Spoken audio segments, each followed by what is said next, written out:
আমাদেরকে হাত দিতে হবে আমাদের বর্ডার আইনের দিকে, যে বর্ডারের আইনের লঙ্ঘন করে বারবার আমাদের দেশে সীমান্ত হত্যা হয়েছে।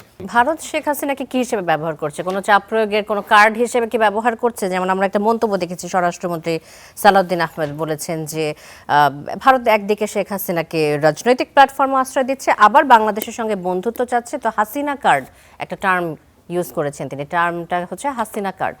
এইরকম কোনো বিষয় কি আছে কিনা হাসিনাকে টার্ম হিসেবে ব্যবহার করে, হাসিনা কার্ড ব্যবহার করে বাংলাদেশের সাথে সম্পর্ক রক্ষা করা, এমন কোনো বিষয় আপনি দেখেন কিনা? দেখুন, ভারত আমাদের জন্য বরাবরই একটি স্পর্শকাতর জায়গা। স্পর্শকাতর জায়গা এই কারণে যে আমাদের তিন দিকে ভারত, একদিকে তো বাকি একদিকে সাগর ছাড়া কিছু নাই। ফলে আমাদের যেহেতু পানিতে পড়ে যাওয়ার উপায় নাই, আমাদের তো আমরা ল্যান্ডলক বাই ইন্ডিয়া, সুতরাং ভারতকে আমাদেরকে খুব ক্রিটিক্যালি দেখতে হবে।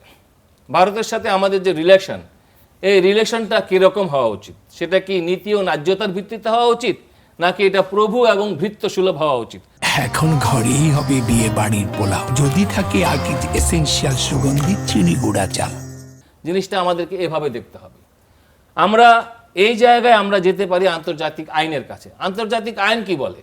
যে প্রতিবেশী সে যত ক্ষুদ্রই হোক, সে সমমর্যাদার ভিত্তিতে অপর প্রতিবেশীর সাথে তার সম্পর্ক রক্ষা করবে। সেজন্য ভারতের সাথে আমাদের কথা হবে আন্তর্জাতিক আইনের ভিত্তিতে। সুতরাং এই যে কার্ড শব্দটা আপনি বললেন, এটা হলো পলিটিক্যাল রেটরিক। আমাকে প্রমাণ করতে হবে যে আন্তর্জাতিক আইন লঙ্ঘন করে ভারত যে যে জায়গায় আমাকে আমার স্বার্থকে নষ্ট করছে, আমি তার বিরুদ্ধে আইনি লড়াই করছি কিনা। যে যে পয়েন্টে ভারত আমাকে চাপ দিচ্ছে, সেখানে আমি তার সম্মতির জবাব দিচ্ছি কিনা। আজকে আমাদের দাঁড়াতে হবে একটা নতজানু পররাষ্ট্র নীতির বিরুদ্ধে। আমাদেরকে দাঁড়াতে হবে স্বাধীনতা, সার্বভৌমত্ব, আত্মমর্যাদার কথা বলে।